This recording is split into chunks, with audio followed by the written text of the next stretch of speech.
Buenas noches, colegas. ¿Pueden verme y escucharme correctamente? Sí, Pablo, se te escucha bien. Sí, señor.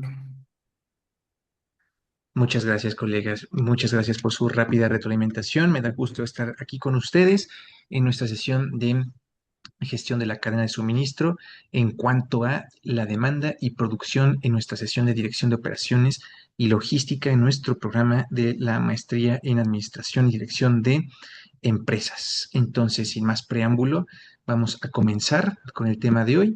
El día de hoy estaremos hablando de la previsión de la demanda, un tema importantísimo, fundamental en operaciones. Una disculpa. Previsión de la demanda, planificación de la capacidad productiva, programas de producción, control y seguimiento de la producción y nuestro caso de lectura adicional de Procter Gamble precisamente para su observancia en cuanto a aplicación de los conceptos. Dice Marta Patricia que no me escucha. Colegas, ¿me escuchan correctamente? Hola, probando, Sí, probando. ¿Me profesor, escuchan? yo escucho bien. Sí, escuchamos. Ok, ok, muchísimas gracias. Entonces, déjenme recomendarle a Marta que salga y vuelva a entrar.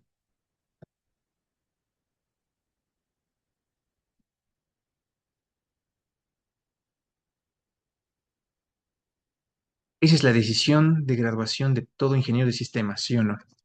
Entrar y salir y volver a entrar del sistema. Muy bien, entonces comencemos con la previsión de la demanda, que es un concepto fundamental, es el corazón de una planta. Recuerdan los que son ingenieros que les daban como base de cálculo la producción de tantos barriles, de tantos lotes de no sé qué, precisamente para calcular entonces el tamaño de la planta, las máquinas, la capacidad productiva, etcétera. Pero el punto de partida es la demanda o la previsión de la demanda, es justo la brújula estratégica de la organización. De ahí nace todo, de ahí se plantean las decisiones estratégicas, estrategias operativas, conocer la demanda, saber cuánto, porque además te permite, aparte de la construcción de la maquinaria, la administración de las máquinas, la administración de las personas, la administración de las materias primas, cuánto hay que pedirse y por lo tanto la administración de los inventarios, de los almacenes. Entonces, básicamente es el inicio de todo y justo el punto es que es tan importante esta previsión de la demanda que de no hacerse tenemos efectos espectaculares nocivos como el famoso efecto látigo. ¿Me recuerdan que en algún tiempo se los llegué a mencionar? El efecto látigo era aquel que consistía en que, vamos a suponer que una automotriz produce 5 coches, pero de repente va a producir 10 coches. Entonces, para 10 coches le pide a su proveedor de llantas, le pide 40 llantas más las de refacción correspondientes. Y entonces el proveedor de llantas dice, chispas, nos acaban de pedir 50% más. Entonces, el proveedor de llantas dice, por las dudas, a su proveedor de fibras de acero para ensamblar y para hacer las llantas, le pide un 50% más de las fibras de acero por si acaso, ¿no? Y luego el proveedor de las fibras de acero le pide al proveedor de acero las láminas de acero necesarias un 50% más para generar esas fibras de acero adicionales. O sea, cada quien hacia arriba, el proveedor del proveedor del proveedor y hacia arriba, se va aprovisionando con porcentajes más de incertidumbre al no saber, al no conocer el porqué de la variación de las demandas de los primeros eslabones, ¿no? Entonces, eso se llama efecto látigo. El acto, el acto de distorsionar la información o la distorsión de información que existe entre los distintos eslabones de la cadena productiva en cuanto a la información de la demanda y por lo tanto producir inventarios de seguridad que van creciendo cada vez conforme te vayas desplazando hacia arriba. Entonces, esto es súper pernicioso porque esos porcentajes de más producen producto de más estacionado que no está a la vista del cliente y que además te requiere personal que está administrando dicho inventario, la renta de las naves industriales donde está, pues es un gastadero de dinero adicional. Entonces, por eso se decía por ahí la analogía clásica de que los inventarios son como el cáncer, ¿no? Mientras más enormes, más perniciosos y así. Entonces hay que tenerlo lo más controlado posible. Entonces, noten la previsión de la demanda, lo fundamental, lo crucial que es para la industria manufacturera. Bueno, ¿cómo hacemos entonces para prever la demanda? Es algo así como, ¿cómo le hacemos para ver el futuro en pocas palabras? La respuesta primera es que pues no hay una bola de cristal, pero tenemos por lo menos dos métodos que se pueden unir para generar un tercer método.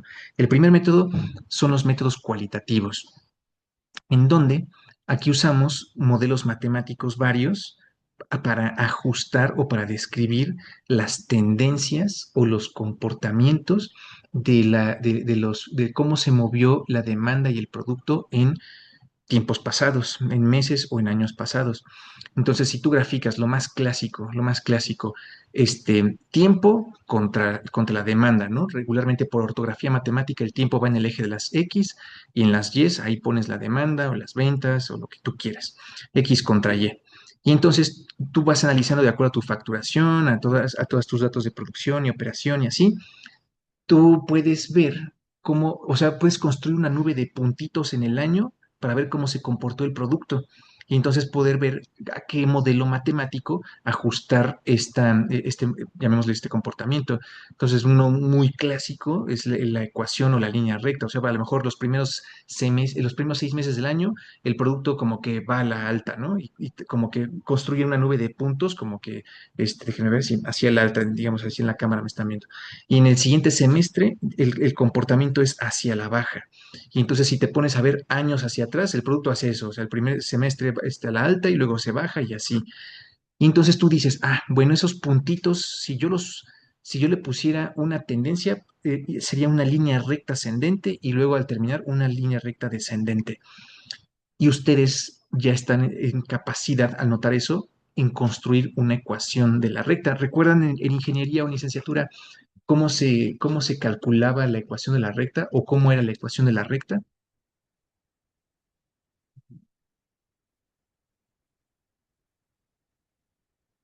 Sí, y igual a X más B. Brillante, Rafael, brillantísimo. Y igual a mx más b, probablemente la ecuación más sencilla en cuanto a estadística. Y entonces, cuando tú analizas los periodos pasados, tú puedes construir esa y igual a mx más b. ¿Cómo es eso? Y es el eje de las y, es lo que está pasando en las ventas o en la demanda, pues. M se le llama pendiente, que es justamente ese como grado de inclinación que tiene la recta que estás observando en tu línea de puntos. Pendiente, M.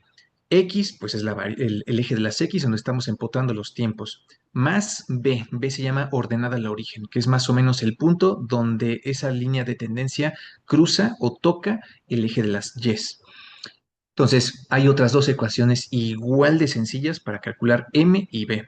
Cuando tú las calculas, que justamente es a través de los puntitos que tienes históricos estadísticos, cuando tú calculas M y B, puedes obtener una ecuación, una expresión matemática semejante a esta, ¿no? Por decir, Y es igual a 3.7 por X más 2.8, por inventar algo.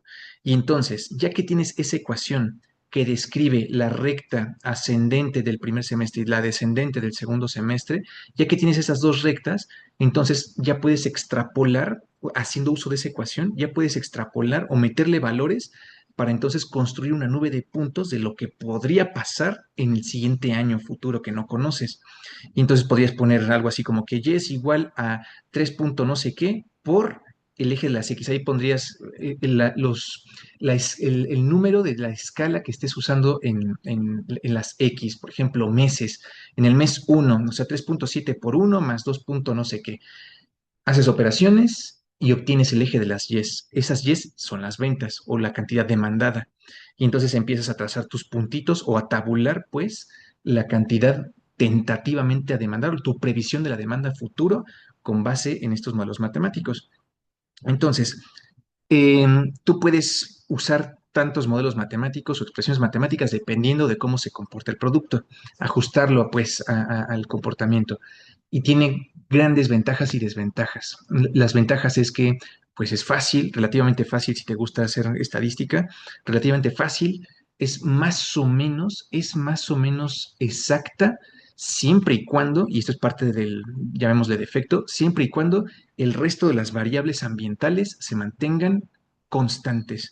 Es decir, que los tiempos y que las ventas permanezcan más o menos constantes y todas las variables ambientales que influyen en las mismas no afecten en nada. Entonces, Ese es justamente el defecto, porque ustedes saben muy bien que el mundo de los negocios, el comportamiento humano no es bivariado, sino que depende de 200.000 variables adicionales y cualquier crisis te va a desplazar horriblemente tu curva, tu ecuación, tu ecuación de la demanda. Entonces, esos son los métodos cuantitativos y ahorita podemos hablar un poquito más de los efectos. Ajá, regresión lineal, sus ventajas y limitaciones. Ahí me adelanté un poquito, una disculpa. Lo- los métodos cualitativos son aquellos que complementan a los cuantitativos. Regularmente los que somos ingenieros tendemos a engolosinarnos, nos encanta estar usando las matemáticas, los sistemas, haciendo ajustes matemáticos de todas índoles y pensamos que es lo más exacto, ¿no? Incluso hasta cuando la estadística misma admite que no hay exactitud absoluta posible y hasta te dicen en sus intervalos de confianza en un rango del 95, con 95% de confianza, con 97% de confianza, podemos decir que la variable está en este rango, ¿no? O sea, la variable admite incertidumbre.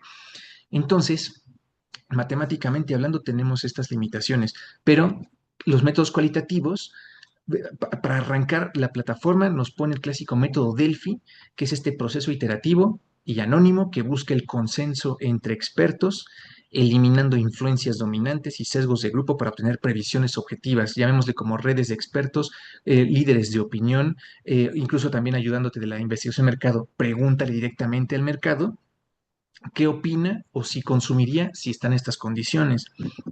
O también jurado de opinión ejecutiva, digamos, colaboración transversal de altos directivos de diferentes áreas funcionales dentro de la empresa y así.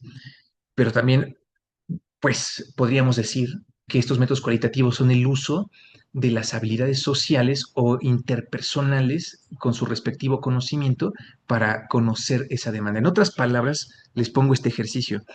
Em, qué cosa o dos cosas por ahí? ¿Qué par de cosas hace al director un director, que incluso hasta en una entrevista entre directores se los preguntan textualmente si poseen esto para ostentar un cargo directivo?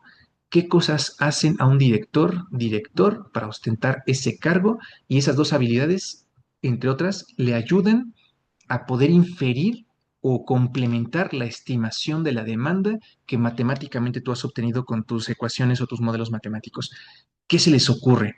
¿Qué par de variables, qué par llamémosle, atributos tiene un director o debía de tener un director para ostentar una posición directiva y que le ayudan a inferir qué podría pasar con la demanda y complementar lo que tú ya hiciste matemáticamente hablando? ¿Qué se les ocurre?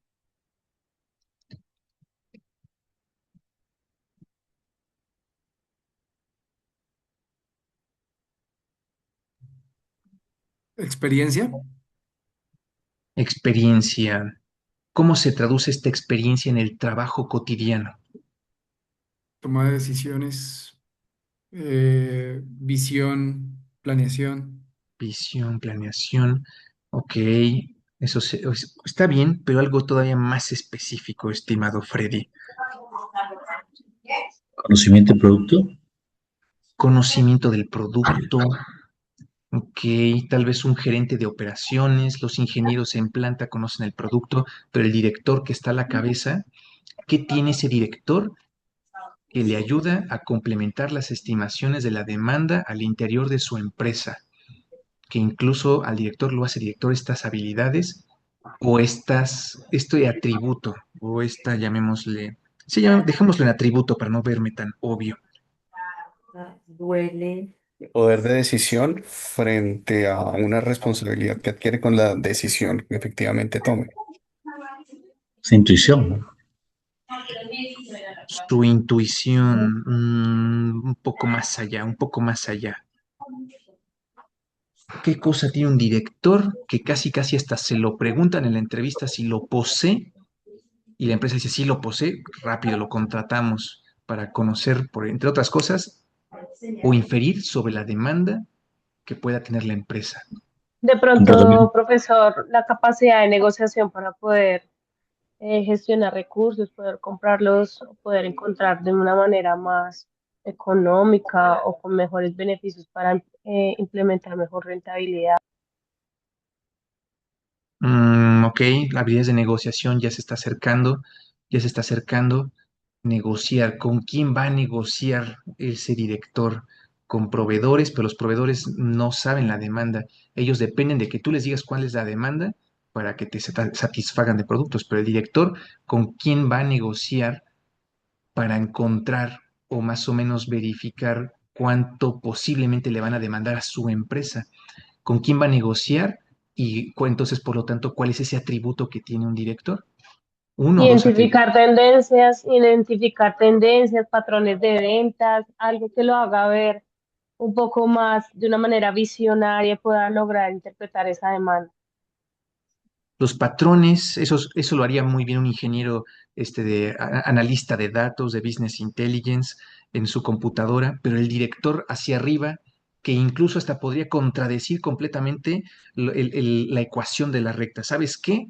Acabo de estar aquí y acá, y todo lo que hiciste en tu business intelligence y en tus ecuaciones y tu regresión lineal y tus mínimos cuadrados no se va a cumplir. Yo, ¿Qué, yo creo qué que cosa? yo creo que cuando dijeron la experiencia, yo le agregaría un apellido que sería la experiencia en la industria o en el mercado donde está ubicado, porque eso que ha vivido antes, tal vez no cuantitativo, lo hace proyectar o validar ciertos datos. Por ahí lo decía Freddy, ¿cómo se traduce en la operación diaria eso esa experiencia? O sea, de que tenga un director experiencia, ¿se traduce en qué? ¿Qué tiene el director En, después de deci- haber... ¿Eu? en decisiones, Un recién egresado eh, también podría tomar decisiones matemáticamente hablando y no necesita mucha experiencia para manejar un mínimo cuadrado. ¿Cómo se traduce la experiencia del director? A través de años y décadas de experiencia, el director ha construido qué? Que incluso hasta les da coraje que alguien que ostente el cargo de director solamente porque tiene esto lo hayan puesto de director. Redes, contactos. Eso, ahí está, Patricia, Palanca. ahí está. contactos. Dejémoslo como contactos. Exacto, exactamente. En las entrevistas o entre directores, casi, casi, ¿tú a quién conoces? ¿O tú de quién eres pariente? ¿De quién es familiar? Porque precisamente eso de contactos, ¿a quién conoces? Casi, casi traes cartera de relaciones, traes cartera de contactos, traes cartera, llamémosle incluso de clientes, porque justamente si las tienes, vente corriendo para acá, ¿no? Porque justo no vamos a tener que picar piedra, no vamos a tener que iniciar de cero, como ya los conoces, entonces ya hay una relación amistosa, ya una interrelación y por lo tanto, estar en contacto directo con el director de las tentativas empresas clientes o las que ya son clientes, te permiten verificar de viva voz del director cómo está la operación, si las cosas van bien, si la producción va a la alta, a la baja, se mantiene todo constante. Y si todo es constante, entonces el director dice, ¿saben qué, señores? Acabo de almorzar o irme al golf con el director de nuestra empresa cliente principal y dice que todo se mantiene igual, que no hay problema y entonces sí, los resultados que han obtenido los mínimos cuadrados, esas son las unidades y nos vamos con eso, ¿no? Entonces, el director, pues, para ser director, ya sea que ostente una cartera de contactos lo suficientemente robusta para ostentar ese cargo, o que si no las tiene, tenga alguna modesta, pero tenga la habilidad social suficiente para hacerlas o desarrollarlas, ¿no? Entonces, el acto de ser transparente, de generar buenas conversaciones, las gesticulaciones, de caer bien, de ser bonachón, o sea, esas habilidades sociales de los directores son fundamentales para generar alianzas de contactos, ¿no? Y entonces no sé si les platiqué alguna vez, acá en México, en Pemex, en Petróleos Mexicanos, hubo una ocasión que al subdirector de planeación se lo llevaron de director general del Instituto Mexicano de Petróleo. Entonces yo tuve la fortuna de conocerlo y a mí, junto con otro conjunto de colegas, nos llevó al Instituto Mexicano del Petróleo. Pero nos sorprendió que puso en un cargo altísimo a una persona que habíamos visto, bueno, esta persona no es un premio Nobel precisamente, ¿no? Lo conocemos y técnicamente no es muy brillante, digamos, no le veíamos, al menos ingenierilmente, gran brillantes para que estuviera hasta arriba, y nos enteramos que esa persona era pariente, no me acuerdo si era primo, cuñado, lo que sea, del director general de la empresa de exploración y perforación petrolera en México más grande, que resultaba ser el principal cliente del Instituto Mexicano del Petróleo. Entonces se dio cuenta el director, dijo, tú vas a ser mi brazo derecho porque vas a ser mi oído de lo que está pensando el director y decirnos o platicar qué está pensando, qué está requiriendo, qué está necesitando y nosotros poner al servicio de esta empresa las capacidades de la empresa, ¿no? Entonces, simple y llanamente por el contacto, las redes de contactos, se puede ostentar este como cargo alto directivo. Entonces, no estoy diciendo que lo sea todo, evidentemente, porque puedes tener grandes contactos, pero ser técnicamente incompetente, entonces quedas mal ante tu contacto, ¿no? O quedas mal competitivamente hablando. O al revés, puedes ser un genio generando un producto muy bueno, pero no puedes tener los contactos necesarios para empezar a abrir mercado. Entonces, unas por otras, todo es importante y cuando todo funciona a la par, o sea, las personas que tienen contactos para abrir mercado y posicionar el producto que se hace técnicamente bien, eso ya sería como que el gran ideal, ¿no? Entonces, ahí está. El director tiene estas habilidades sociales para crear, desarrollar o mantener redes sociales, redes de contactos, redes de empresas, y a su vez los contactos que ya tiene sirven para eso es conocer el mercado, ¿no? ¿Qué está ocurriendo con las otras empresas? Imagínate, o sea, cómo eso se podría traducir en un ejemplo de previsión de la demanda. Imagínate que el director de una empresa que produce X producto se va a comer con el director de la empresa tentativamente cliente, ¿no? Que no han podido como que concertar un primer contrato, no lo sé. Se van a comer y le dice este director, ¿sabes qué? Me acabo de divorciar de mi esposa y la esposa resulta ser la directora general de la empresa que le servían los mismos productos que tú le servías.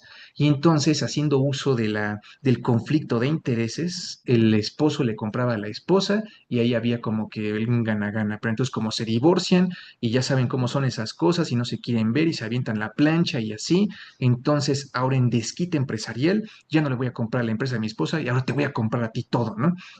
Entonces el director se viene corriendo a la empresa. ¿Qué creen? Sus previsiones de la demanda de sus mínimos cuadrados no se van a cumplir porque acabo de cenar con tal persona y me acaba de decir que pasó esto y por lo tanto vamos a tener el doble de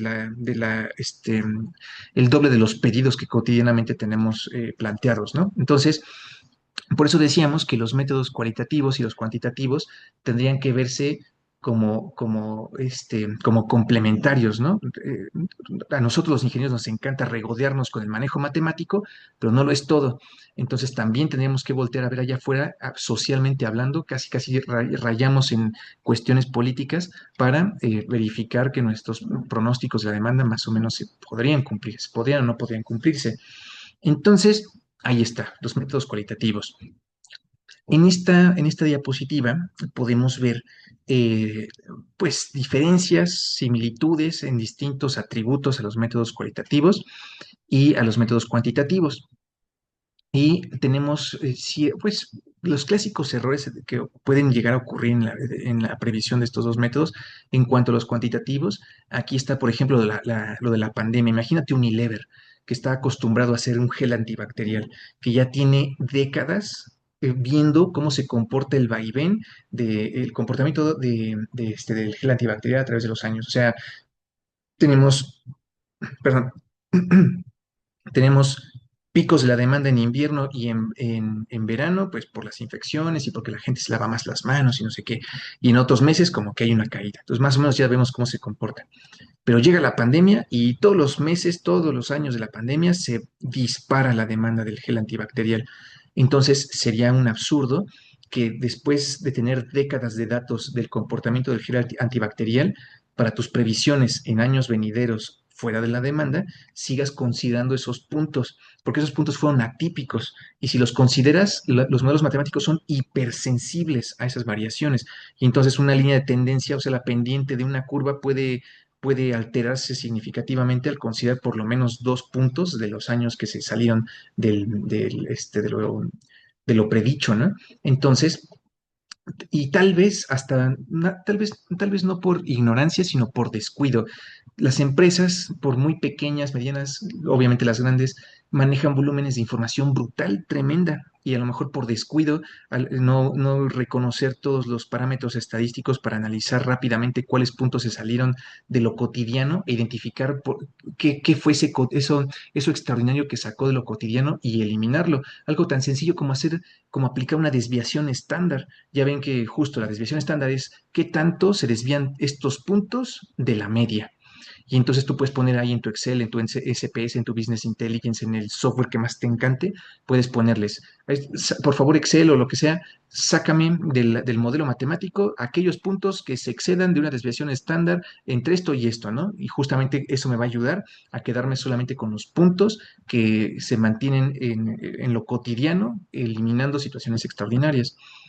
Entonces, esos son los clásicos errorcillos a la hora de aplicar métodos cuantitativos, integrar valores que se generaron de forma extraordinaria. Y de los métodos cualitativos, pues tener el cuidado con la información falsa, que por desconocimiento, que por, digamos, escape del juicio directivo o en ese manejo político, ocurre, ¿no? Que te filtran información falsa a propósito, con fines competitivos, con fines de sabotaje, no lo sé. Entonces, qué tanto por esa razón se quieren tanto a las buenas relaciones? Porque de ahí derivan la confianza, el clásico. ¿Cuál es tu fuente? De dónde viene esa información? Porque de ahí derivaríamos estrategias de toda la empresa, ¿no? Entonces, tiene que ser una fuente muy confiable para no errar en este caso, previsión de la demanda, ¿no? Entonces, la calidad de la información en los métodos cualitativos es lo que puede ocasionar algún error. Y con la previsión de la demanda lista, entonces ahora sí estamos en condiciones de, o sea, como una cadena secuencial de ejecutar la siguiente estrategia o abordar el siguiente punto, que es la planificación de la capacidad productiva. Esto se parece mucho a lo que veíamos en ingeniería, ¿recuerdan? Conocida la demanda o más o menos conocida la demanda, entonces ya sea que puedas de diseño o de cero desarrollar la capacidad de la planta, su capacidad teórica, o administrar o verificar qué porcentaje de la capacidad ya instalada o real o efectiva tienes y tendrías que poner al servicio de la demanda actual. Entonces, la planificación de las capacidades, ya sea la teórica, la efectiva o la real que vemos en pantalla, son lo que deriva de la previsión de la demanda. Y entonces aquí una métrica clave es la utilización, lo que decíamos, ya ven que dicen las refineras, las plantas de refinación de México se encuentran a un 60% de capacidad. Ese es un clásico dilema acá en México, que tenemos 6 refinerías en México y todas al 60% de capacidad, o sea, súper subutilizadas, y nuestro queridísimo gobierno mexicano decidió mejor construir una nueva refinería que eficientar las 6 que ya teníamos, precisamente para aumentar su grado de utilización, es decir, su aprovechamiento, su eficiencia, en vez de derrochar dinero en una nueva refinería que además tuvo un montón de asegúnes en su construcción y en su operación.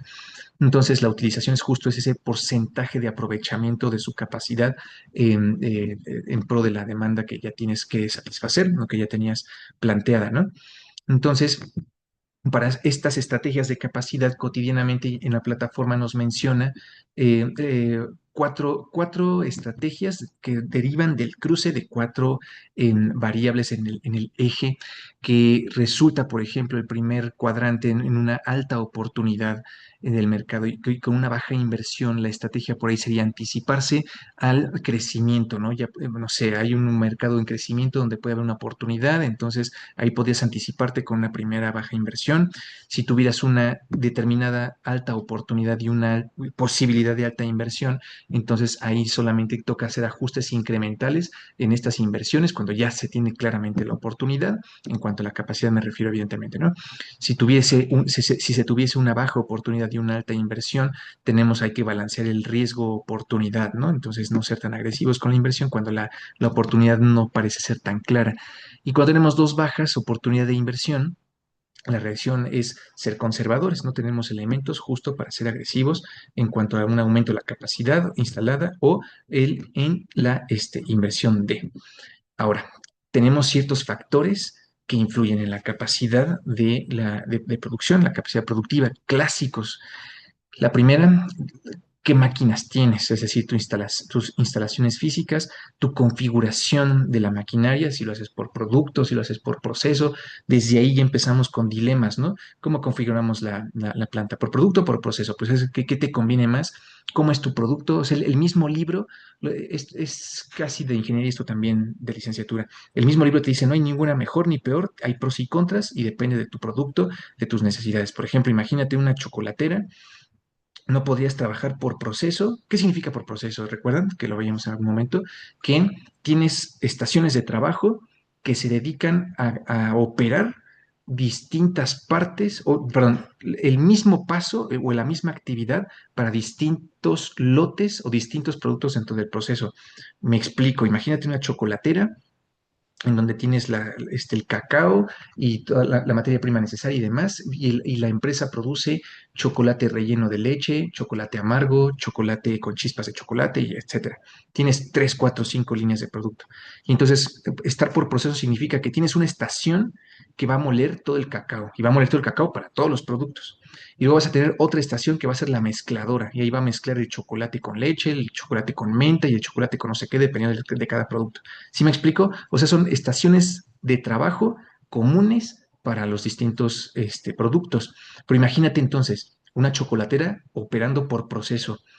Imagínate que en una mezcladora, que ya mezclaste ahí chocolate con menta, estoy inventando, chocolate con menta, terminaste ese lote, lo retiraste, ya lo mandaste al siguiente estación de trabajo, y el siguiente lote que va a procesar esa mezcladora es para un producto de chocolate con leche, ¿no? Y pero como no se limpió bien, tal vez, es algo clásico, como no se limpió bien, pues entonces ese lote de chocolate con leche va a llevar trazas, va a llevar saborcitos de la menta del lote anterior. Entonces, aquí la naturaleza de tu producto, tu línea de productos, hace un poco complicado que operes por proceso, en este caso, las contaminaciones que podrían darse en cada lote o en cada producto derivado del uso compartido de subestaciones de trabajo por proceso, ¿no? Entonces, ahí en una chocolatera conviene más estar como por producto, ¿no? O sea, estas estaciones de trabajo secuenciadas solamente se van a dedicar a producir chocolate relleno de leche, ¿no? Y esta otra de las chispas de chocolate y así.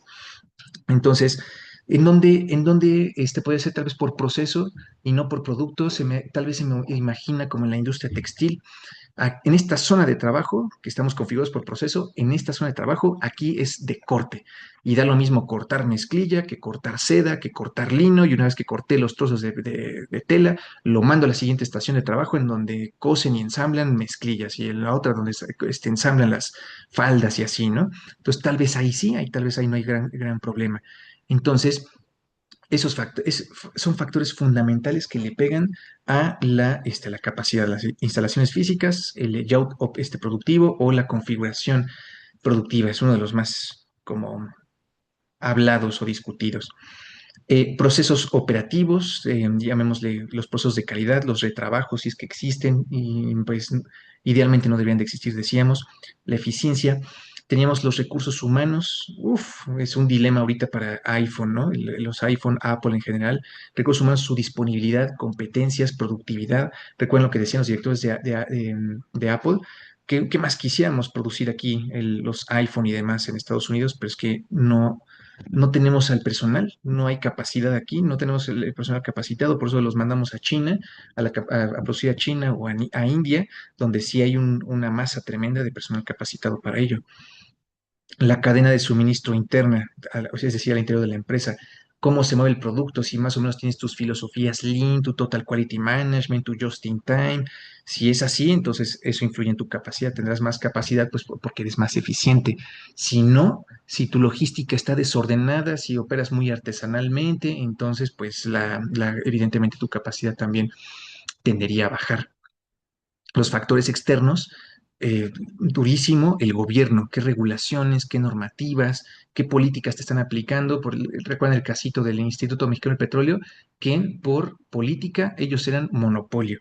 Y de repente amanece un día y te quitan el monopolio y eso le va a pegar evidentemente a tu capacidad, ¿no? Entonces, son factores que sí o sí le pegan a la capacidad.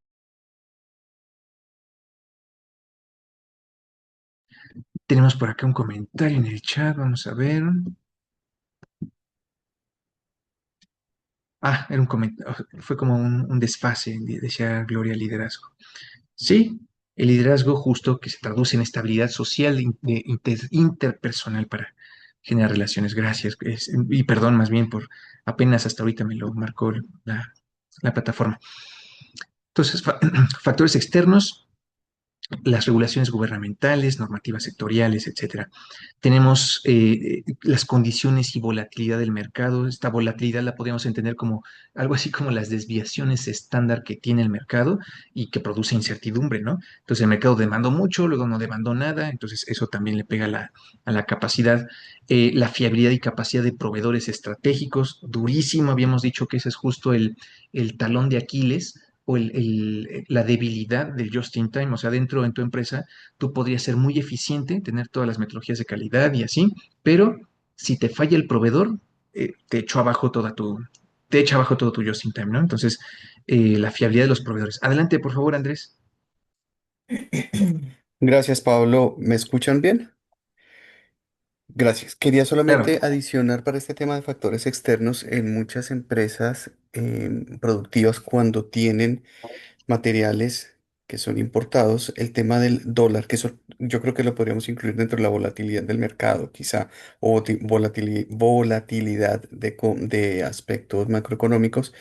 Hay empresas que cuando ven, entienden o saben que va a haber una variación del precio del dólar importante, tienen que tomar una decisión grande, porque a veces se pueden sobreestoquear de materia prima, hacer compra anticipada, previendo que más tarde les puede costar más traer esa materia prima, e incluso conozco de casos donde asumen el riesgo de, si no tienen capacidad de almacenamiento, prefieren sobreestoquearse y pagar a externos, a proveedores externos, para hacer almacenamiento de materia prima, con el fin de evitar un encarecimiento de la materia prima si esperan por tema de variación de dólar.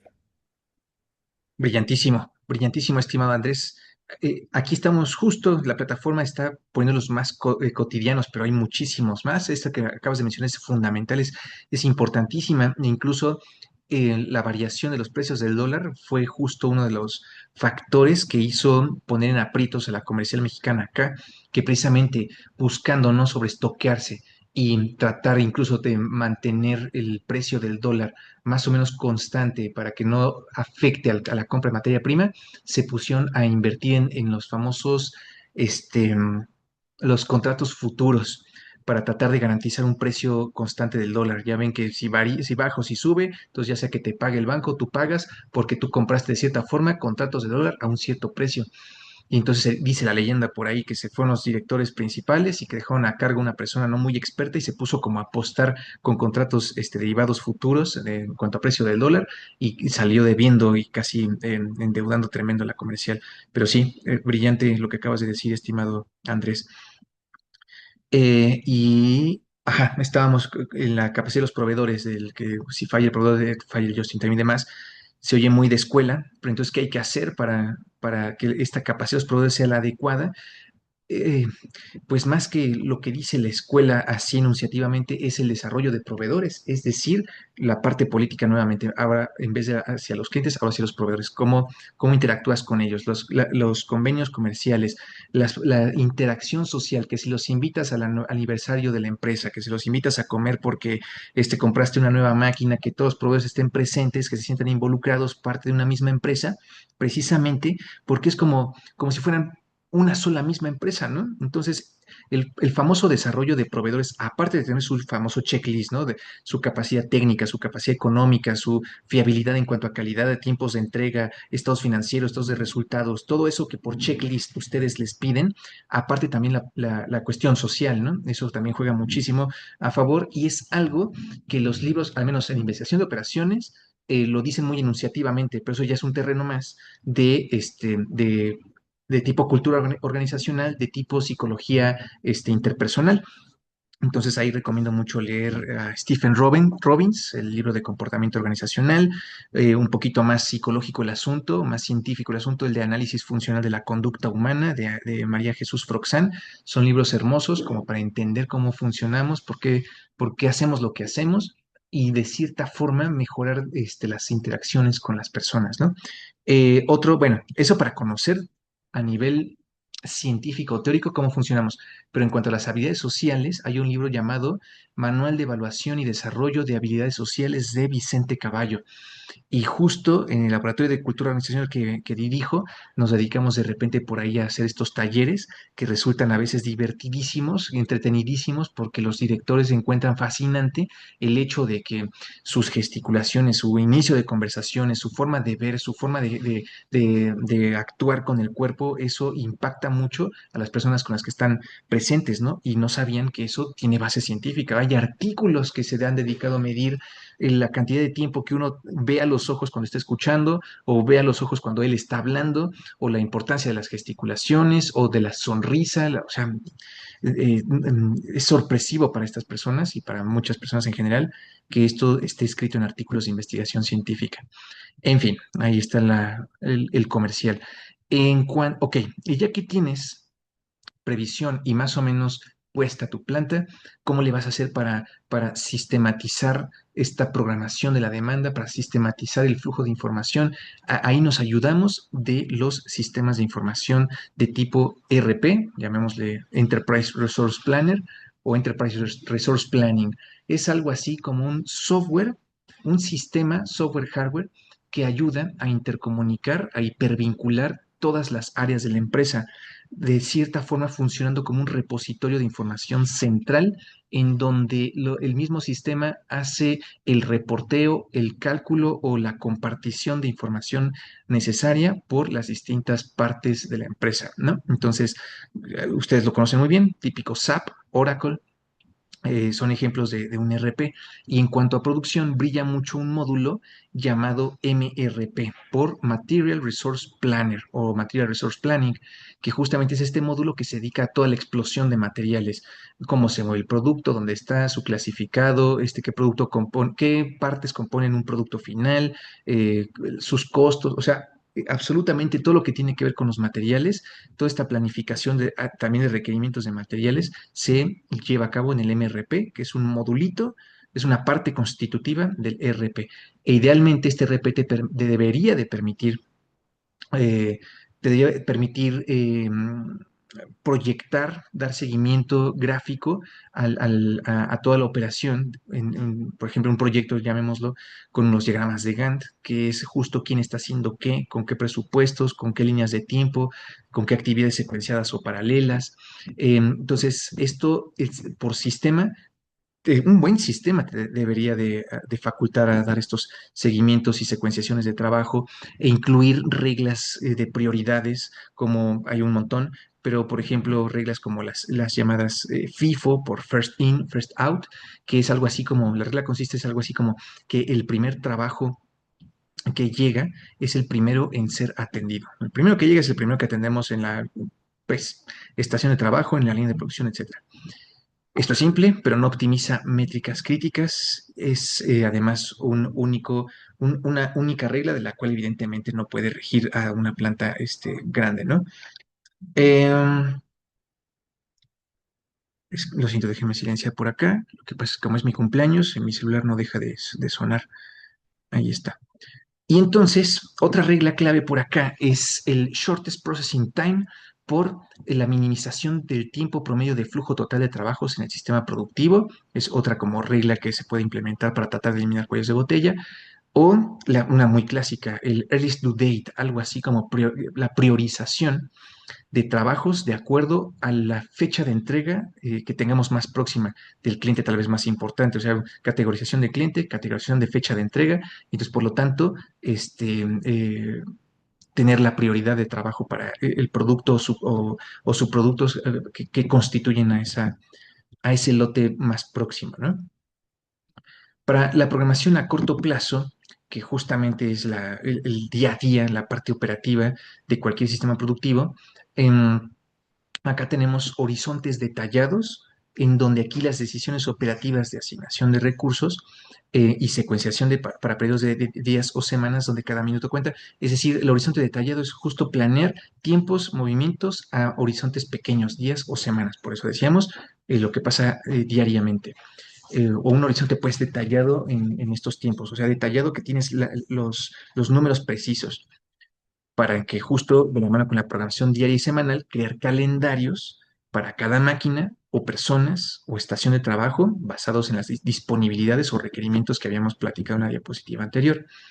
Justo también amarrado con el diagrama de Gantt, que todo el mundo sepa qué tiene que hacer, con qué recursos, con qué tiempos y así, y las restricciones, que eso habla la teoría de las restricciones, recuerdan la Theory of Constraints de Yahoo Goldratt, es decir, qué limitantes tenemos en una estación de trabajo y por lo tanto cómo tendríamos que administrarla. O sea, si esta tiene más capacidad o menos capacidad, entonces tendríamos que priorizarla.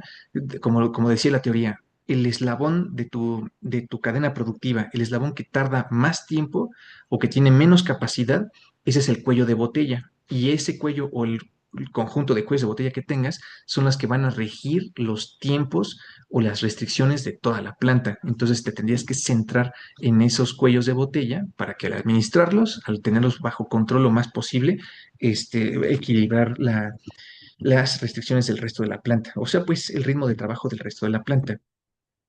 También tenemos acá el concepto de balanceo de líneas, que no es otra cosa que el equilibrio o la igual, no la igualación, pero sí es como buscar un equilibrio de la carga de trabajo en todos los puestos de la línea productiva, con el objetivo de minimizar los tiempos muertos del personal o de las máquinas y maximizando la eficiencia del flujo continuo, ¿no? Entonces aquí tenemos conceptos fundamentales, por ejemplo, el takt time o cadencia o ritmo al que el cliente demanda el producto y marca pues el tiempo de producción necesario. Cotidianamente es el tiempo disponible de la estación de trabajo de la línea de producción en total, depende del tiempo que vayas a tomar, entre la demanda del cliente. Tenemos el clasiquísimo tiempo de ciclo, que es este tiempo real transcurrido entre la salida de dos unidades consecutivas de la línea de producción y también la famosa eficiencia del balanceo, ¿no? Que es esta métrica que nos evalúa que también ha sido distribuido la carga entre los puestos para minimizar el tiempo de ocio. Entonces estás también analizando los tiempos que tardas en producir una u otra cosa para ver si este balanceo ha resultado como se había establecido o de acuerdo al objetivo. Ajá, bueno, entonces, en cuanto a KPIs para el control y seguimiento de la producción, aquí tenemos un propósito. Esta fase garantiza la ejecución buena, eficaz del plan operativo, optimizando los recursos. O sea, finalmente los KPIs estamos haciendo lo que debemos de hacer bien y eficiente, es justo la salud del proceso. Y entonces aquí tenemos una métrica clásica, a esta lo utilizan mucho en Unilever, cuando elaboran la Magnum, los helados y así, el OE, justo, una métrica integral, pues OE significa Overall Equipment Effectiveness, algo así como la representación del estándar de oro en la medición de eficiencia en fabricación. Es básicamente usado en empresas transnacionales de fabricación. El OE es la disponibilidad o el rendimiento por la calidad. Y es justo una medida integral y precisa de todas las pérdidas potenciales en el proceso productivo y además que nos habla al mismo tiempo de la eficiencia. Tenemos también indicadores de calidad como los que desprende Six Sigma, defectos por millón que, o sea, en un volumen alto y cuando la calidad cuesta, podríamos utilizar un indicador de tipo Six Sigma con tus límites superior de control, tu límite inferior de control, para buscar analizar la variabilidad pues, valga la redundancia, de esa variable que a ti te interesa, que no se salga de control. Em, el sistema podría recopilar datos y para su análisis con diferentes estilos, evidentemente que acabamos de decir, a través de un RP, digamos, desde la misma planificación, la parte financiera, la explosión de materiales, toda la operación, pues, digamos, soportada en el RP y con las interfaces en computadora, pues, introducimos esos datos o obtenemos la información. Esa es una.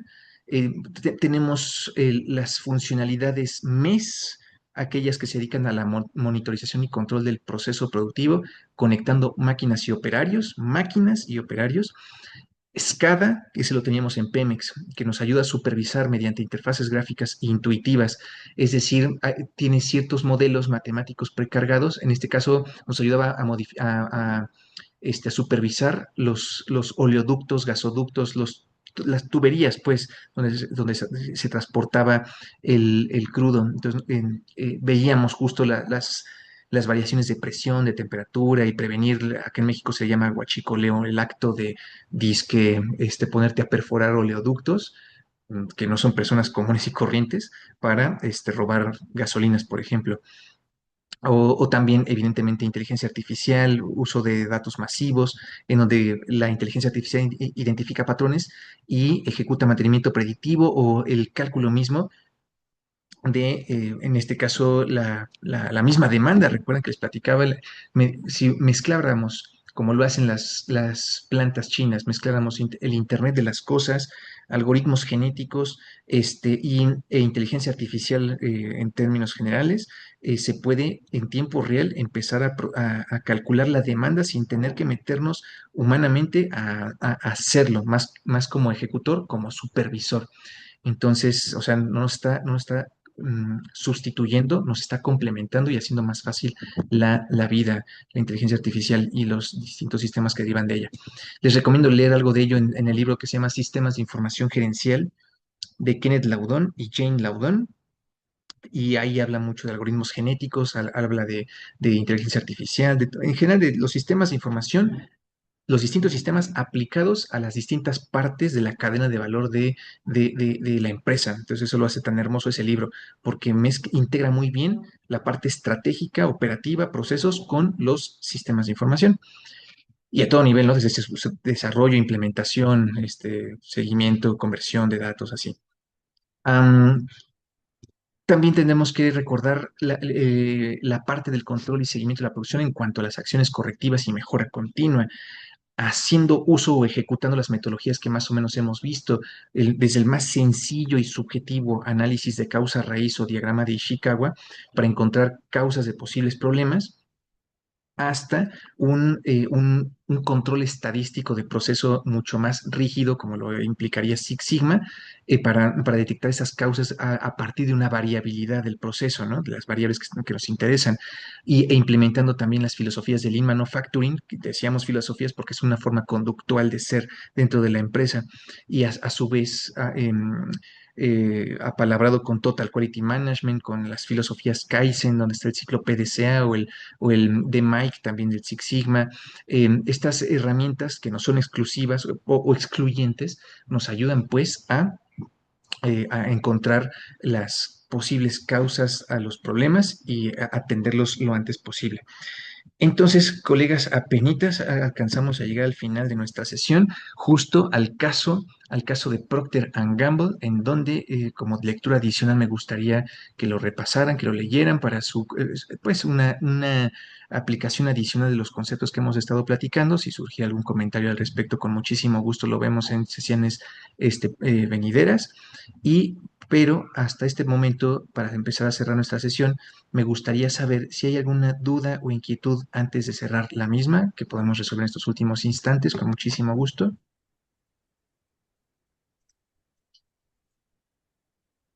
No, profe, solamente la bibliografía, si la puede dejar ahí escrita como para buscarla, de los libros.